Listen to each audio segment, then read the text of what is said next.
Hey, I work in the building. What do you do? I'm an architect.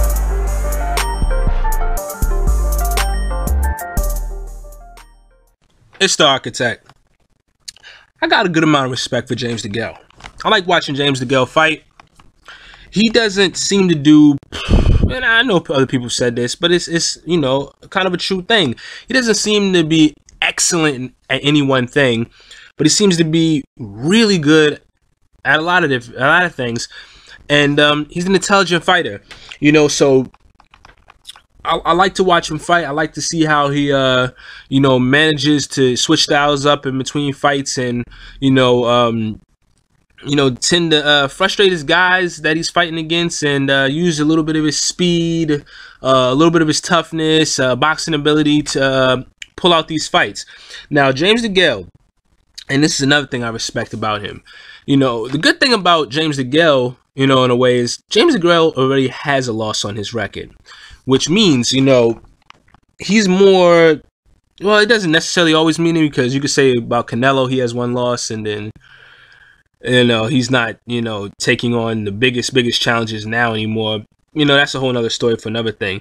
But, you know, one thing Roy Jones once said, when he lost his O due to disqualification, he no longer wanted to just try to remain undefeated, you know, because it was gone. He can no longer do that. And this was a sit down with all of the big time super middleweights, you know, back around his era.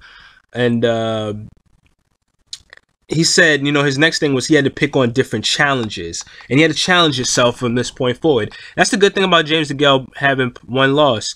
You know, he's not one of these guys trying to protect the O. He's talking about moving up to light heavyweight at some point. You know, he says he could stay and, you know, continue to fight guys only in his country and or in his area, and, you know, do sort of like a Chris Eubank Jr. I mean, not Jr. Sorry, Chris Eubank Sr.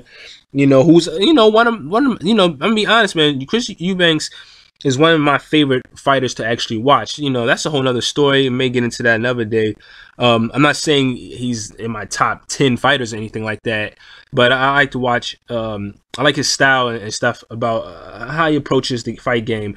But, you know, like one of his criticisms, you know, he never was fighting anybody, you know, out of his comfort zone as far as, you know, going places. And, you know, he kind of alluded that that's kind of how he wanted his career to be. So you can't fault him. He kind of just wanted to be that local guy. But anyway, James Degale says he wants to challenge himself at some point. Now, I was going to speak about this before because he keeps throwing Adonis Stevenson's name out there. And as you know, he wanted to fight him earlier instead of like a Kovalev. And he doesn't even really mention Ward like that, you know, period, when I see him talk about like heavyweight, you know. But there must be something he sees in Adonis Stevenson. It has to be, because for him to keep tossing his name out there, he feels like he can get him, and I would love to see that fight. You know, James Degale says he believes he could stay at 168 and continue to win.